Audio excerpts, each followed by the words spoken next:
तो दोस्तों आज है प्रीपोजिशन की सेकंड क्लास जिसमें हम फिक्स्ड प्रीपोजिशन के बारे में पढ़ेंगे। इससे पहले की क्लास में हम नॉर्मल प्रीपोजिशन पढ़ चुके हैं, तो अगर आपने नहीं देखा है तो आप प्लेलिस्ट में जाकर देख सकते हैं। तो चलिए बिना टाइम वेस्ट करते हुए स्टार्ट करते हैं आज की क्लास को। फिक्स्ड प्रीपोजिशन क्या होते हैं? जो कि बिल्कुल फिक्स होते हैं, ठीक है, उनकी जगह कोई और नहीं आता।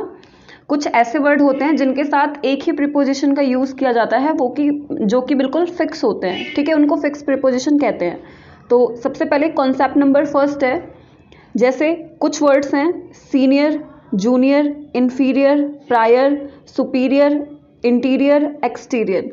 इन सभी वर्ड्स के साथ हमेशा टू प्रीपोजिशन का यूज़ होता है, ठीक है। सीनियर, जैसे किसी भी दो चीज़ों में कंपैरिजन हुआ होगा कि कौन सीनियर है कौन जूनियर है, तो दो में कंपैरिजन के बाद ही ये डिसाइड हुआ है कि वो सीनियर है, यानी कंपैरिजन है, एडजेक्टिव ऑफ डिग्री इसमें यूज़ किया गया है। ऐसे ही जूनियर, ऐसे ही इन्फीरियर, प्रायर, सुपीरियर, ठीक है, इंटीरियर और एक्सटीरियर। तो इनके साथ हमेशा टू प्रीपोजिशन का प्रयोग किया जाता है।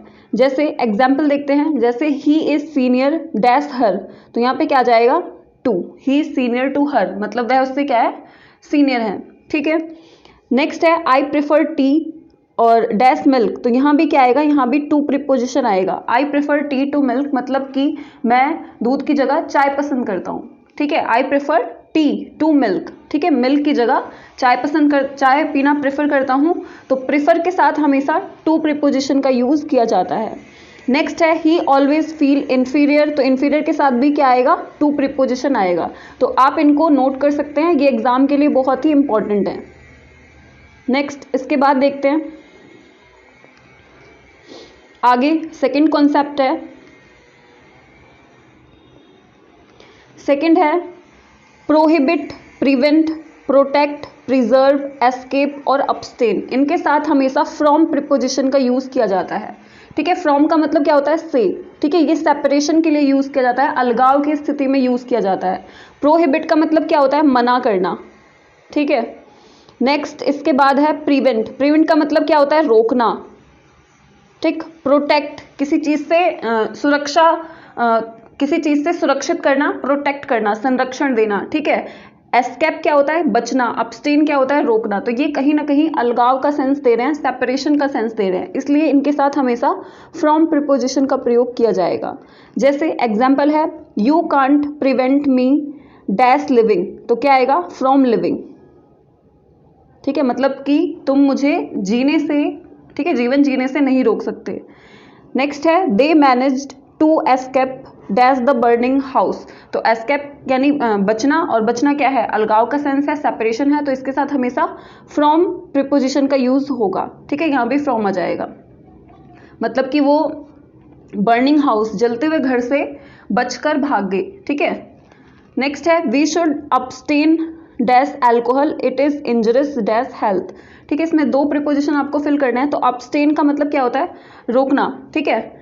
तो अब्सटेन के बाद किसका यूज होगा? टू प्रीपोजिशन का यूज होगा। इसके बाद it is injurious dash health, तो मैंने आपको कल की क्लास में बताया था कि इंजरियस के साथ हमेशा टू प्रीपोजिशन का प्रयोग होता है, ठीक है। यह जो है शराब के लिए क्या है?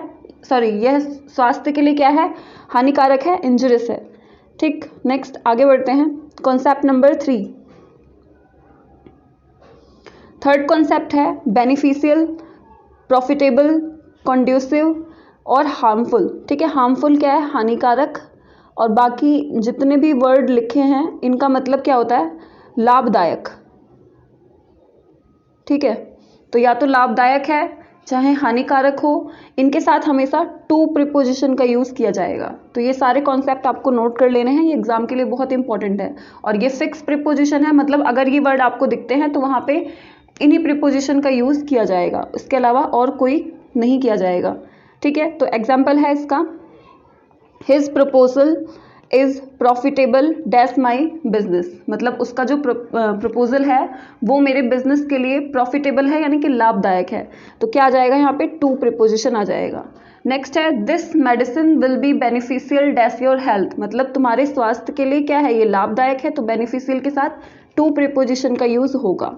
नेक्स्ट आगे है फोर्थ कॉन्सेप्ट है, कॉन्सेप्ट नंबर 4, कि जितने भी समानता दिखाने वाले शब्द हैं, ठीक है, जैसे इक्वल हो गया, सिमिलर हो गया, इक्विवेलेंट हो गया, लाइकनेस हो गया, क्लोज हो गया, इनके साथ हमेशा टू प्रीपोजिशन का यूज़ होगा। ठीक है, जितने भी समानता दिखाने वाले शब्द हो गए, इक्वालिटी दिखाने वाले वर्ड्स हो गए, उनके साथ हमेशा टू प्रीपोजिशन का यूज़ किया जाएगा। जैसे right hand side is equal dash the left hand side, मतलब कि जो राइट हैंड साइड है वो इक्वल है किसके, लेफ्ट हैंड साइड के, तो यहाँ पे क्या आ जाएगा, टू। नेक्स्ट है पिटे इज अकिन, पिटे इज एकिन क्या हो जाएगा, टू लव। ठीक है, एकिन का मतलब भी क्या होता है, समान, सिमिलर, AKIN, एकिन का मतलब भी क्या हो जाएगा, सिमिलर यानी कि समानता। तो जो पिटी है, दया किसके समान है, लव यानी कि प्यार के समान है। नेक्स्ट है our company employs close dash 1000 workers, तो क्लोज के बाद क्या आएगा, टू प्रीपोजिशन आएगा, मतलब हमारी जो कंपनी के जो एम्प्लॉयज़ हैं, जो कर्मचारी हैं, वो 1000 मतलब 1000 हजारों वर्कर्स के क्या हैं, समान है। ठीक है, सिमिलर है, तो इसलिए यहाँ पे क्लोज के बाद भी टू प्रीपोजिशन का प्रयोग हुआ है। नेक्स्ट आगे कॉन्सेप्ट नंबर 5, कॉन्सेप्ट नंबर 5 है कि जितने भी स्किल्ड हो गए, ठीक है, यानी कि कुशल हो गया, कौशल हो गया, ठीक, कुशल, ठीक है, स्किल्ड हो गया या फिर एक्सपर्ट हो गया, ठीक है, अडेप्ट, अडेप्ट का मतलब भी क्या होता है, किसी चीज़ में निपुण होना, मतलब कुशल होना, ठीक है, ऐसी प्रोफिशिएंट हो गया, तो इनके साथ हमेशा इन प्रीपोजिशन का यूज़ होगा। रीज़न ये है कि अगर कोई चीज़ अगर कोई इंसान या कुछ भी एक्सपर्ट है तो वो किसी ना किसी चीज़ में होगा, ठीक है, तो मे के लिए क्या यूज़ होता है, इन प्रीपोजिशन होता है, तो इसको रटने की ज़रूरत नहीं पड़ेगी। जैसे he is proficient dash 2 foreign language, तो यहाँ पे क्या आ जाएगा, इन, मतलब वो 2 विदेशी भाषाएं बोल सकता है, उसमें क्या है, प्रोफिशिएंट है, कुशल है। फिर I am going to be expert dash computer, तो इन कंप्यूटर, मैं कंप्यूटर में कुशल होने जा रहा हूँ। ठीक है, तो इन सभी वर्ड्स के साथ इन प्रीपोजिशन का हमेशा यूज़ होगा, इनके अलावा और कोई प्रीपोजिशन यूज़ नहीं होगी, ये फिक्स्ड प्रीपोजिशन है। नेक्स्ट है आगे कॉन्सेप्ट नंबर 6, कॉन्सेप्ट नंबर 6 है लाफ, स्माइल। लाफ का मतलब क्या होता है, हंसना, स्माइल का मतलब मुस्कुराना, मॉक का मतलब क्या होता है, मजाक बनाना। ठीक है, चकल क्या होता है, होठ बंद करके धीरे धीरे मुस्कुराना, और ग्रिन क्या होता है, ग्रिन होता है ब्रॉड स्माइल, मतलब खुल के हंसना। ठीक है, तो इनके साथ हमेशा एट प्रीपोजिशन का यूज़ होता है, क्योंकि अगर हम हंस रहे हैं, है ना, मुस्कुरा रहे हैं या मजाक बना रहे हैं, तो किसी एक पर्टिकुलर चीज़ के ऊपर हंस रहे होंगे, मजाक बना रहे होंगे, तो पर्टिकुलर चीज़ के लिए किसका यूज़ होता है, एट, किसी भी पॉइंट के लिए एट प्रीपोजिशन का यूज़ होता है। जैसे डोंट लाफ डैश मी, तो यहाँ पे क्या आएगा, एट आ जाएगा, एट प्रीपोजिशन आ जाएगा, डोंट लाफ एट मी, मतलब मुझ पर मत हंसो।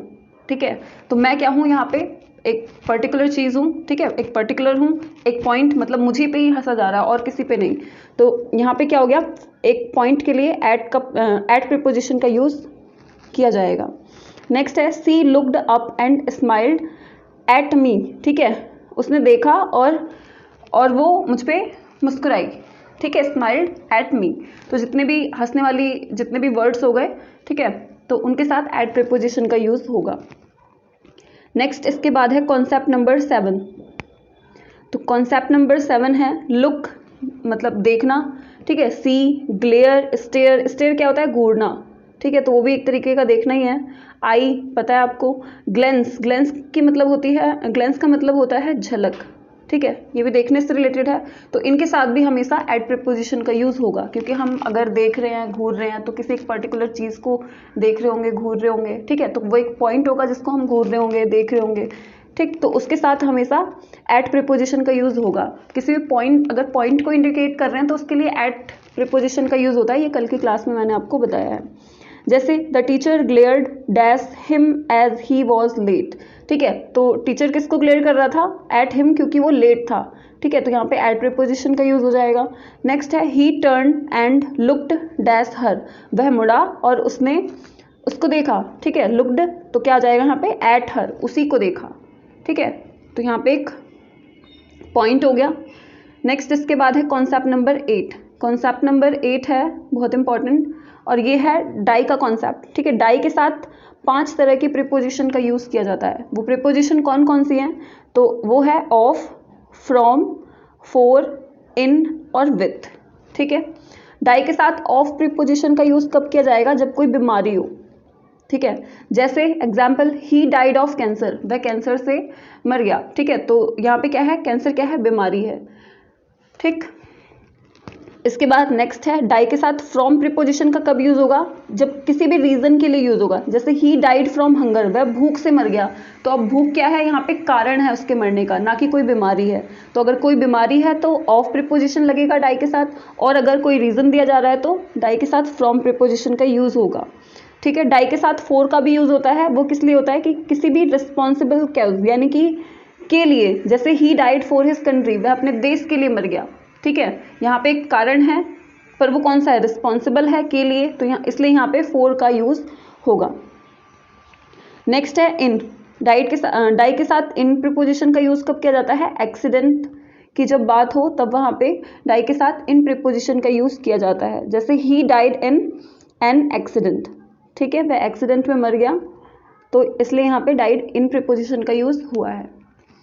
नेक्स्ट है, डाई के साथ विथ प्रीपोजिशन का यूज कब होगा? साथ में। जैसे he died with his girlfriend, वह अपनी गर्लफ्रेंड के साथ मर गया, तो इसलिए यहाँ पे डाई के साथ विथ प्रीपोजिशन का यूज हुआ है, ठीक है। तो डाई के साथ 5 तरह की प्रीपोजिशन का यूज होता है। ऑफ का यूज डाइट के साथ ऑफ प्रीपोजिशन का यूज करेंगे बीमारी के लिए। फ्रॉम प्रीपोजिशन का यूज करेंगे रीजन के लिए। फॉर प्रीपोजिशन का यूज करेंगे जब कोई रिस्पॉन्सिबल कारण या कोई भी कुछ भी हमें दिया गया हो, ठीक है। और एक्सीडेंट हो तो डाइट के साथ इन प्रीपोजिशन का यूज होगा, और अगर साथ में कोई मर रहा है तो उसके लिए विथ प्रीपोजिशन का यूज होगा, ठीक है। नेक्स्ट, इसके बाद यहाँ पे आपको एक नोट करके पॉइंट दिया है कि मैरी के साथ कोई भी प्रीपोजिशन का प्रयोग नहीं होता है। जैसे एग्जाम्पल, अमन मैरिड टू प्रिया, तो अमन ने प्रिया से शादी करी, ठीक है। और नेक्स्ट है अमन मैरिड प्रिया, तो ये मैरी के बाद क्या होगा? कोई भी प्रीपोजिशन नहीं आएगा, इसलिए ये सेंटेंस रॉन्ग हो गया, और ये नीचे वाला क्या है? राइट है, ठीक है। मैरी के साथ कोई भी प्रीपोजिशन का यूज़ नहीं होता है, ये आपको याद रखना है। इसके बाद हम करेंगे कुछ इंपॉर्टेंट प्रैक्टिस क्वेश्चन जो कि एग्ज़ाम में आए हुए हैं और आपके एग्ज़ाम के पॉइंट ऑफ व्यू से बहुत ही ज़्यादा इम्पॉर्टेंट है। तो चलिए देखते हैं। फर्स्ट क्वेश्चन है, I prefer T dash coffee. तो ये मैंने अभी आपको जस्ट ऊपर बताया है कि प्रेफर के साथ प्रेफर हो गया, सीनियर हो गया, जूनियर, इन्फीरियर, एक्सटीरियर, इंटीरियर, इनके साथ हमेशा टू प्रीपोजिशन का यूज़ होता है। तो I prefer tea to coffee, मैं चाय पसंद करता हूँ कॉफ़ी की जगह, है ना, या मैं कॉफ़ी की जगह चाय लेना पसंद करूँगा, ठीक है। तो ये इसका मीनिंग हो गया। नेक्स्ट सेकंड है, the frog fail dash the well, मतलब मेंढक गिर गया कहाँ? किसमें? कुएं में गिर गया, ठीक है। तो कुआं क्या होता है? गहरा होता है, ठीक। तो उसके लिए इनटू का यूज होगा, ना कि इनका, ठीक है। बाकी अंडर क्या होता है? नीचे, और ओवर क्या होता है? ऊपर। इनके यूजेस में मैं आपको पीछे की क्लास में ऑलरेडी बता चुकी हूँ। नेक्स्ट, इसके बाद question number 3, he live dash Bombay dash India, ठीक है। तो वह कहाँ रहता है? अब इसमें आपको 4 ऑप्शन दिए गए हैं, at off, in off, at in या इन एट, ठीक है। तो छोटी जगह के लिए क्या यूज होगा? एट। तो ही लिव एट बॉम्बे, और बॉम्बे कहाँ पे है? तो इंडिया में है, ठीक है। तो एट इन थर्ड इसका करेक्ट आंसर हो जाएगा, ठीक। नेक्स्ट इसके बाद है, सी सेट डैश ए चेयर, वह चेयर पर बैठी, है ना। तो टू तो आएगा नहीं, ठीक है। इन भी नहीं आएगा। इन का यूज कब होता है? किसी भी एनक्लोज्ड एरिया या 3D शेप कोई किसी चीज के अंदर है तो इन का यूज हो जाता है। एट का यूज किसी भी पर्टिकुलर चीज के लिए होता है, ठीक है, पॉइंट के लिए होता है। तो मैंने आपको बताया था कि अगर सरफेस टचिंग की बात हो रही है, ठीक है, तो वहां पे क्या होगा? ऑन का यूज होगा, ऑन प्रीपोजिशन का यूज होगा। तो बी इसका करेक्ट आंसर हो जाएगा। नेक्स्ट इसके बाद है क्वेश्चन नंबर 5। क्वेश्चन नंबर 5 है, ही इज एंग्री। एंग्री के साथ हमेशा विथ प्रीपोजिशन का यूज होगा। तो he is angry with me, वह मुझसे गुस्सा है, ठीक है। बाकी ऑन, बाय, टू ये नहीं आएंगे। नेक्स्ट है इसके बाद क्वेश्चन नंबर 6, बी पोलाइट, मतलब शांत रहो, ठीक है, पोलाइट रहो, विनम्र रहो, dash all, and trust dash God, और भगवान में विश्वास रखो, ठीक है। तो इसमें क्या आएगा ये आपको बताना है। इसमें क्वेश्चन नंबर 6 है, तो ये हो जाएगा be polite at all and trust in God, तो ऑप्शन नंबर बी सेकेंड इसका करेक्ट आंसर हो जाएगा। नेक्स्ट इसके बाद है question number 7, late us move और डैश, तो ये तो आपको पता ही होगा, मूव ऑन, ठीक है, बहुत फेमस है ये, ठीक है। तो क्या हो जाएगा, ऑप्शन नंबर फर्स्ट इसका करेक्ट आंसर हो जाएगा। इन नहीं आएगा, टू नहीं आएगा, ऑफ नहीं आएगा, मूव के साथ ऑन प्रीपोजिशन का यूज होता है, ठीक है, तो let us move on. Next है question number 8, nothing last dash ever, मतलब इसमें क्या होगा, नथिंग लास्ट फॉर एवर, मतलब कोई भी चीज़ क्या है, हमेशा के लिए नहीं होती है, ठीक है, तो ऑप्शन नंबर सेकंड ही इसका करेक्ट आंसर हो जाएगा। नेक्स्ट है question number 9, none dash the brave deserves the fair, तो क्या आएगा यहाँ पे, टू पुट करके देखेंगे, none to the brave deserves the fair, कोई लॉजिक ही नहीं हुआ ये तो, ठीक है, टू नहीं आएगा, फ्रॉम नहीं आएगा, फोर नहीं आएगा, तो क्या आएगा, बट आएगा, none but the brave deserves the fair, मतलब और कोई नहीं बल्कि जो ब्रेव हैं यानी कि जो बहादुर लोग हैं वो मतलब फेयर यानी कि अच्छा डिजर्व करते हैं, ठीक। नेक्स्ट है व्हाट आर यू लुकिंग, तो लुकिंग के साथ फॉर प्रीपोजिशन का यूज होता है, लुकिंग फॉर, ठीक है, लुकिंग फॉर यानी सर्चिंग। नेक्स्ट इसके बाद है question number 11, how much did you spend dash roses, ठीक है, तो इन नहीं आएगा, फ्रॉम नहीं आएगा, ऑफ नहीं आएगा, तो क्या आएगा, on. How much did you spend on roses, मतलब तुमने गुलाब पर कितना खर्च किया है, ठीक है, तो ऑन प्रीपोजिशन का यूज होगा। नेक्स्ट है 12, we are shocked dash the news dash your failure, तो यहाँ पे क्या हो जाएगा, we are shocked at the news of your failure, ठीक है, न्यूज क्या है, पर्टिकुलर है, और किसका, तो ऑफ योर फेलियर, तो यहाँ पे आ जाएगा एट और ऑफ प्रीपोजिशन। नेक्स्ट है question number 13,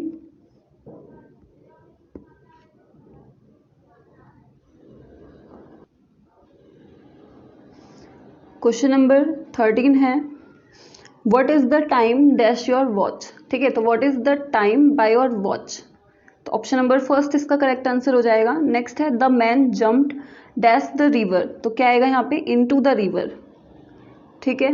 next and last है आई गो डैश स्कूल एवरीडे, तो ये आपको पता होगा गो टू स्कूल होता है, ठीक है, तो आई गो टू स्कूल एवरीडे, मतलब मैं कहाँ जाता हूँ, स्कूल को जाता हूँ और हर रोज, तो यहाँ पे टू प्रीपोजिशन का यूज होगा। इसके बाद नेक्स्ट क्लास में हम करने वाले हैं प्रीपोजिशन के और प्रैक्टिस क्वेश्चन जो कि एग्जाम के पॉइंट ऑफ व्यू के लिए बहुत इंपॉर्टेंट है और आपके एग्जाम में आ सकते हैं, जो प्रीवियस ईयर क्वेश्चन है, ठीक है। और इसके बाद आपको किस टॉपिक पे क्लास चाहिए वो आप कमेंट सेक्शन में ज़रूर बताएं।